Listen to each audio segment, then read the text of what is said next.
Iyan na po ang isipin nyo mabuti. Anong uri ng karakter ang isang taong pwedeng mamuno sa atin na siya mismo ay hindi sumusunod sa lituntunin ng gobyernong kanyang pamumunuan.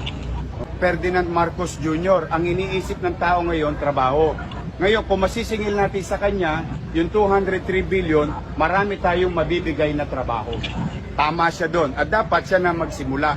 Kung yung talagang iniisip niya ay malasakit sa kapwa, malasakit sa Pilipino. Kung ibibigay niya yung 203 billion nang bukal sa kanyang kalooban na wala na silang ginagamit na magagaling na abogado o para palusutan ng batas, para linlangin ang tao, kung ako po sa kanya, gusto niya magbigay ng trabaho, wala po siyang gagawin na mahirap. Bayaran lang po yung 203 billion. Vaccination, pero walang nag-follow up. At hindi po ito fake news ha.